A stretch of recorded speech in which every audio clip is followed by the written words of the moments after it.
Hey guys, welcome back, it's Ripe again. In today's video, a dumb entitled Karen stopped a soldier during a 4th of July celebration and ended up slapping him in front of everybody. Here is what happened, let's dive right into the video. So every 4th of July my family goes to a park where we are allowed to have some food, listen to music being played over speakers and watch the fireworks. It's a pretty large park and there's a park actually down the road that's a memorial area for veterans, so feeling that is nice for some people, myself included. This one year I went was a little different because it was the first year that I was able to go in uniform as I was currently in the army. And well, what I didn't know until the day was that being an active service member meant that I was able to get some extra things from the people running the event. Not much, but for one there was a separate area just for military and families, and I thought that was great since finding a spot is the hardest thing of all. I'm an active person though, so I walked all around and chatted with random people as well as some I knew from the neighborhood. Everything seemed normal until I was approached by a woman that had already drank more than enough beer despite it not even being sunset yet. Just keep in mind through this story that I was in uniform, so I couldn't just say or do whatever I wanted. I had to act a certain way no matter how rude a person she was. Karen, hey you. Me, yes ma'am? Karen, when are they gonna start the fireworks? My kids are getting bitten by mosquitoes and are bored. Me, ma'am, they usually start about half an hour after the sun sets. Karen, that's not acceptable. I wanna speak to whoever is above you if you won't help me. You clearly have no idea how to run an event. Plus dressing up in that silly costume when you're a grown man. That's pathetic. She figured that I was with the group running the event, despite them all being in matching shirts. And figured that I was not actually in the army and just dressing up for no reason. I ignored the letter and just focused on the main issue. Me, ma'am, I'm not with the event organization. Those members are all wearing black shirts with the town name on it. Again, I'm speaking very respectfully, despite wanting to just blow her off and walk away. If she did not turn and start going towards one of them, I don't know how long I would have been stuck with her. As soon as I was away, I went back to my family in the reserved area. I did not think that I was gonna see Karen again, but about 15 minutes later, she came with one of the actual staff members to complain about me. Karen, there he is. He refused to help me and now he's hanging out with other people in costumes being disrespectful. Some people died for this country and holiday, and all they are doing is mocking it by showing up like that. Make them take it off and share the space with other people. We are all smushed together trying to get a good spot while they actually stole this one. The worker tried to explain that we were actual soldiers and had the area reserved for us out of respect. That I had no influence on the event and had no power to help her. None of this was going over well with the drunk Karen, who was trying to push her kids to crawl under the rope into our area while she climbed over it. I had zero clue what to do as I had not been in the military very long and had no power in the rank. Most of the other guys were in similar situations, but there were a couple of officers that noticed the commotion and came over. They had been somewhere else and I did not even know that they had come. I guess they wanted us to feel relaxed by not having them over us and feeling watched the entire time.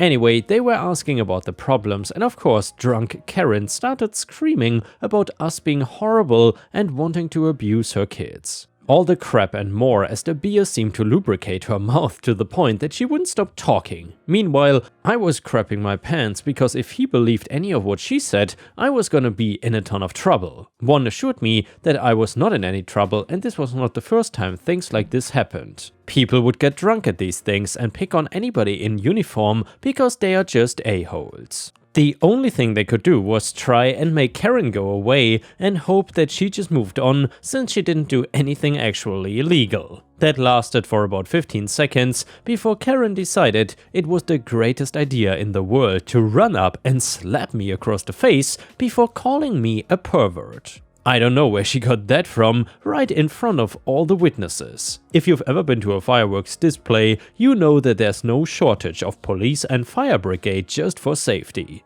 That meant between slapping me and getting herself read her rights, there was only about 2 minutes to process the entire thing. I wished in just that moment I was not in uniform and could act how I wanted, because all I wanted to do was scream at her and tell her off for being the worst person in the world. I couldn't do that, sadly, but there was nothing stopping my civilian brother from doing it. I just want to paint a mental picture for you because I think it's beautiful and hilarious. So now Karen is being handcuffed by police while trying to argue that the entire thing was my fault, and then you have a 12-year-old boy telling her off for misbehaving and yelling at her for hitting a soldier. Before, of course, spitting at her and being silently cheered on by half a dozen service members. Karen was then arrested for assault and harassment, and the last thing I heard from her before she was too far away was that she had the right as an American to watch the fireworks before she was arrested. Because of course that was what we fought wars for, her right to slap a soldier and watch fireworks. The rest of the night went more as I expected it to, and I did not let her ruin the entire event for me. I found out more a few days later when I had to give a formal statement to police. Not only was she drunk, but when they searched her, they found hardcore drugs. Not just a little bit either, so she might have been trying to sell some at the park as well.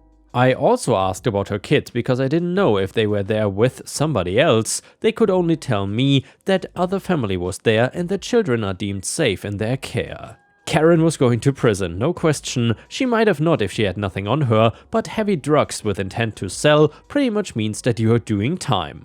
Update to the story: for those in the comments questioning about the alcohol being illegal, it was not. The event was selling the beers she had been drinking. Most people were having beer, just not getting as drunk as she was, which might also be due to the drug use. And the next one is a petty revenge story. My aunt's husband is a total dickhead. For some background, my mother's family is Guyanese and mixed with Scottish, German and Amerindian, but mainly looking black. My mother married a white Irish man, my dad, and I came out looking super duper pale with blue eyes and blonde hair.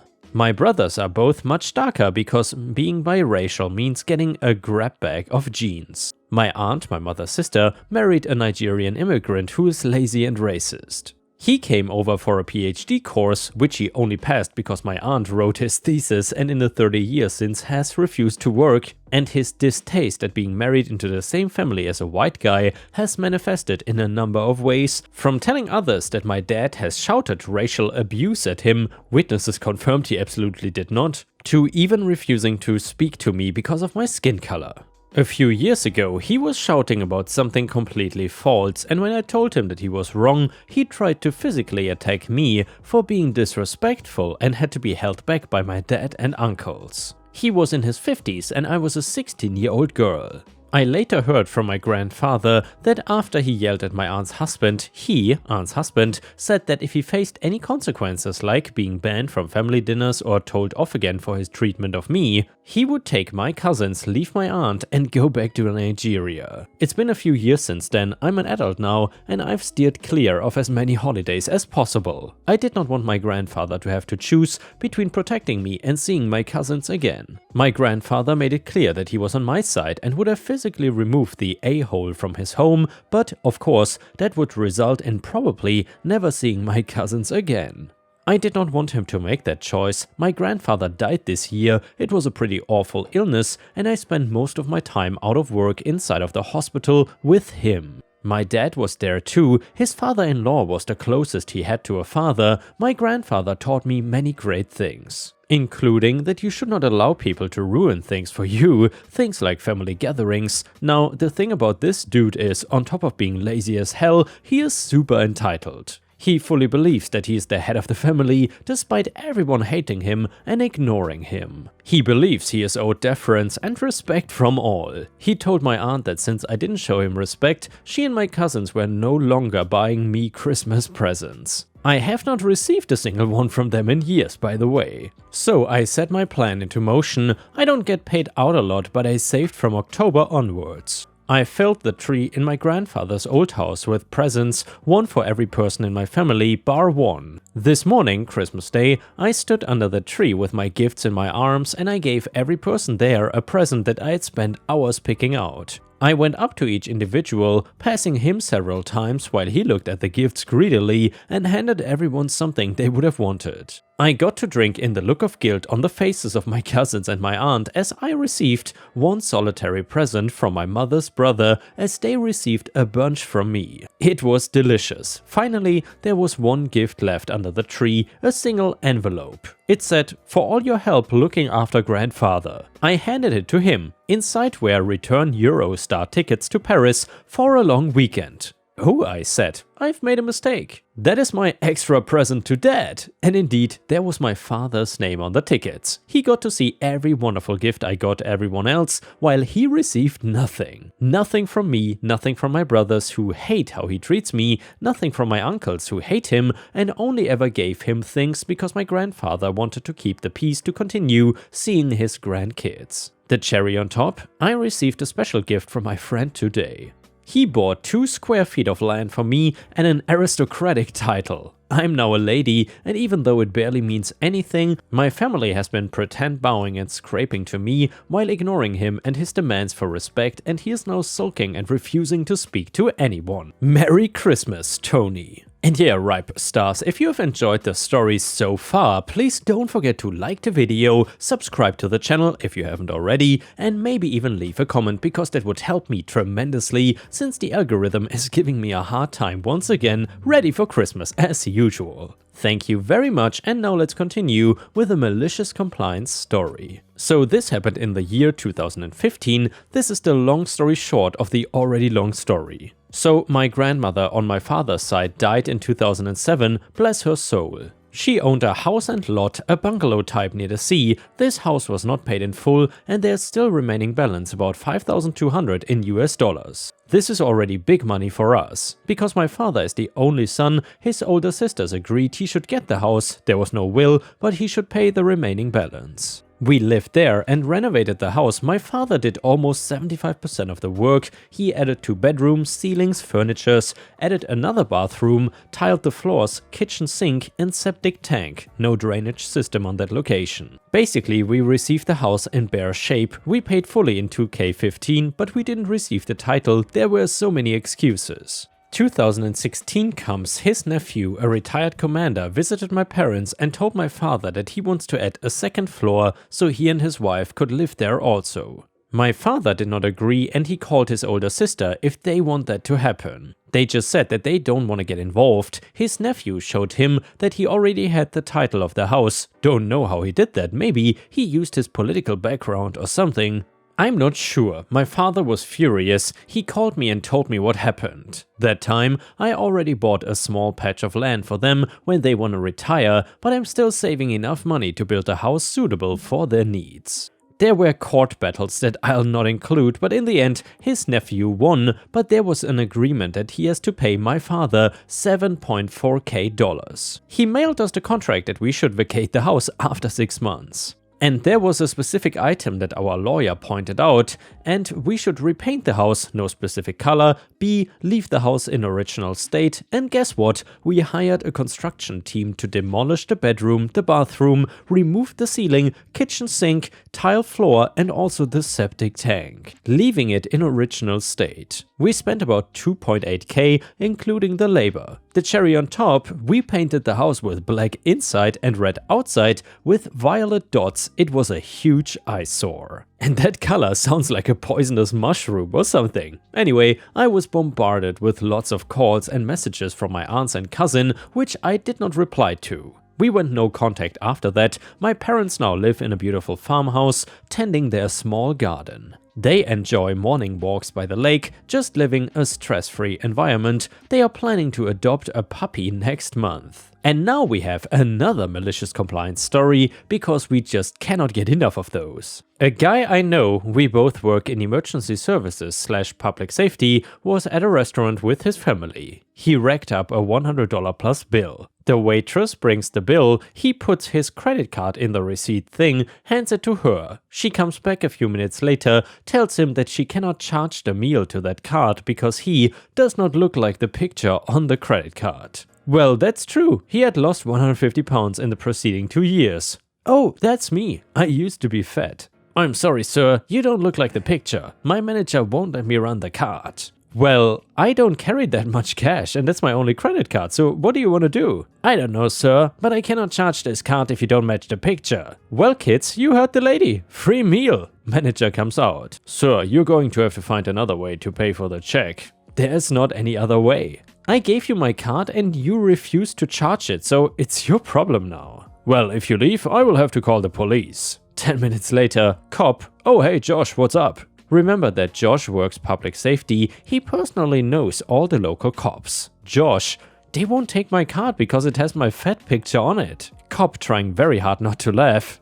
Yes ma'am, I can vouch for him, he's the same person as that extremely fat picture on the card. Manager, I cannot charge the card if the picture doesn't match. Cop, so he's tried to pay and I've confirmed that he is who he says he is, and that picture on the card is him, and you won't run the card? Manager, I am not allowed to, no. Cop, well Josh, you heard the lady. Free meal. Josh and the cop then proceeded to stand in the parking lot for another 20 minutes laughing and talking while the manager glared out the door from behind the hostess stand. Josh's wife and kids, teenagers by the way, had long since walked to Target across the parking lot. I often would ask him if he had been back to that restaurant and he said he got a new card recently with no picture at all and he did go back, just him and his wife. Different waitress never saw the manager, ate, paid, left. It was a Longhorn Steakhouse if you were wondering. And by the way guys, even though that is absolutely outrageous, I gotta say that's the first time I've heard of a credit card having your picture on it. Maybe that's like an artistic choice or something, but I've never had a credit card like that. And now let's move on to the next story. It starts like this. Some background info, I am European and recently moved to Malaysia for job reasons. This is not my first time visiting Malaysia, as one of my best friends is Malaysian and I have traveled many parts of Southeast Asia with him. So as it was, he helped me get the job and buy the house just next to his own. He won't be living there as he now had a job in South Korea, but his parents will and they treat me as their own son, so I was assured that I will at least be semi-fine. But boy, was I wrong, because just on my other side lives someone that I wished I never came across. A Karen in Malaysia. And you know what? She is a Karen because even my friend's parents don't like her. As they told me, Karen is a Chinese woman who had moved in their neighborhood around a year ago. She is a single mom with her 2 sons, twins age 10 and daughter age 13. Apparently, she has been a pain in everyone's butt since she has arrived. Not necessarily because she is bad to them, but because she hates foreigners and never misses to criticize everything about them. This neighborhood has a lot of foreigners, so you can imagine how annoying it must be to listen to her complain every day. On the very first day of me coming back home after work, I had opened the gate to my property to find patches of grass in my garden ripped out, a dirty ball lying on my porch, and wrappers just strewn about the steps. I was so scared that some robber had broken in that I immediately went to my friend's parents. Apparently, it was not some robber, but someone even worse. And yep, you guessed it right. So my friend's parents had not noticed when the woman entered my property, but they had caught her when she was leaving. That had apparently resulted in a shouting match that was resolved only by other neighbors jumping in. This Karen had proclaimed that her sons had accidentally come onto my property and she was just getting them out. Yeah, sure. However, I decided to ignore her behavior because it had only been a week since I had moved here and it was not good to make enemies so quickly. I just made sure to lock my doors and gates properly before heading out and even decided to get some CCTV cameras just to be safe. Of course, the Karen saw people setting up the cameras and said how the Western culture had killed trust between neighbors or something like that. After a few more days, I came back to my house to see dog poop right in front of my gate. And surprisingly, there is only one person in this area who owns a dog, as most own cats who mainly stay inside. So I decided to knock on Karen's gate. It was the daughter who answered. I told her the problem, ready to scold her before she started apologizing genuinely and rushed inside to get a plastic bag. She came back and was telling me how it was usually her brothers who walked the dog when the Karen came behind her and scolded her own daughter for pinning the blame on her brothers. This woman also had the audacity to shout at her daughter and say that she should not sympathize with the foreigners or she can go live with them. Like, okay, I understand you hate me, but your own daughter?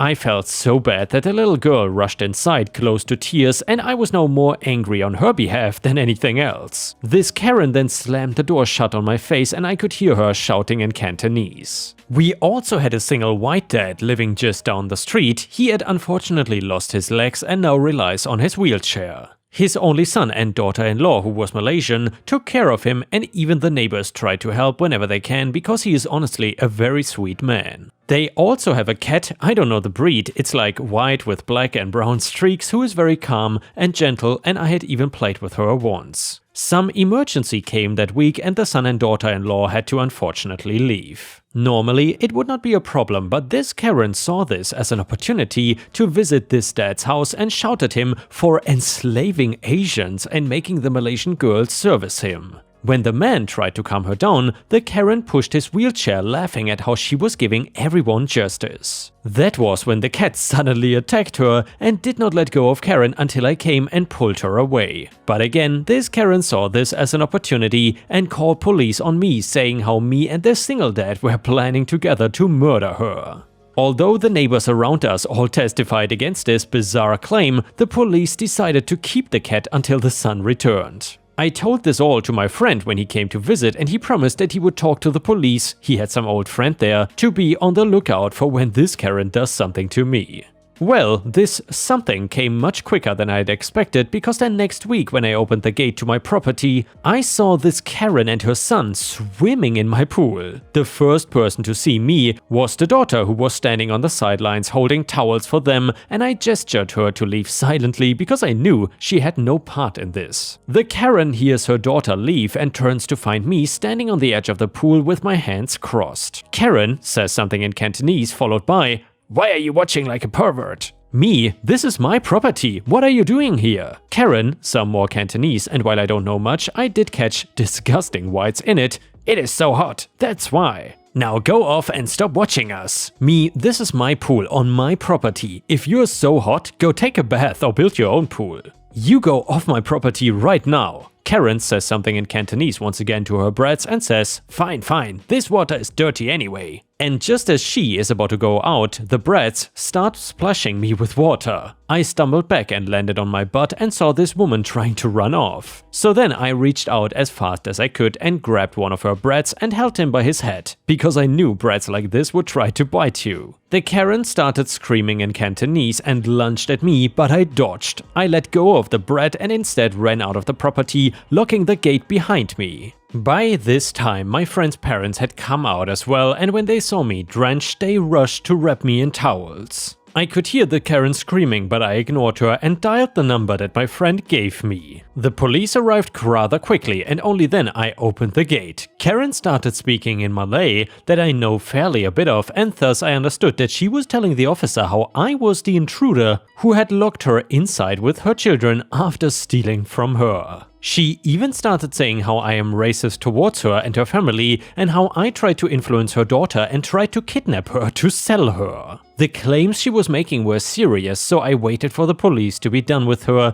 before they turned to me. The Karen, who was smiling all smug and cocky, lost her attitude when I started speaking in Malay and told them how it was my house and these three people broke the lock on the gate, got into my pool, and when I tried to make them leave, they started splashing me with water. The police then turned to the girl who looked between me and her mother, and I honestly just hate Karen for putting her own daughter in such a spot. Fortunately, the girl said that she had never talked to me except at one incident. The police jotted everything down and even took the statements of the neighbors that had gathered around. The Karen was now livid when the police told me to submit the CCTV footage and let me go, and instead asked her to accompany them to the police station. In the end, to make a long story short, I got to know that she had been fined a hefty amount and had to give even more to escape long jail time. Honestly, I wanted her to be jailed, but I managed to get a restraining order against her, so that's almost as effective. And the next one is titled Sound Revenge for Karen. This happened years ago, but I thought of it this morning and figured I would share it. When I first had my baby, I was living in a cheap upstairs apartment. It did not have the best insulation. I could hear my downstairs neighbors open and close their sliding door closet in the mornings, and well, these people just had no awareness of communal living. Any sound I made was a complaint to management. Soda bottle falls out of the fridge, call to management. Cupboard door falls off the hinge without me touching it, call to management once again. Drop the baby toy, call to management. My friends had to tiptoe up my stairs or else the neighbors called to complain. Needless to say, I couldn't continue living there, so I made arrangements, turned in my notice and began packing. And if they thought I was loud before, well, I was already sleep deprived, so I just went with it. Stomping in my living room in the middle of the night packing, tossing the packing tape into the air every time I was done to let it thump a little louder onto the floor. The cheap knockdown furniture that I was tossing had my baby go to a friend's home one night and got out the power drills to take everything apart and thump the pieces hard on the kitchen floor. Just so you know, linoleum is louder than carpet. I dragged this on for a good 2 weeks before having my guy friends come at 11 PM in steel-toed boots to move everything out. Petty? Yes, but it was so satisfying. And with this, we have reached the end of the video. However, if you cannot get enough of my content, please check out my endless playlist, where you can find thousands of hours of content. In addition, please don't forget to subscribe to my channel to not miss any of my daily uploads. Thank you so much in advance, and I hope to see you again tomorrow.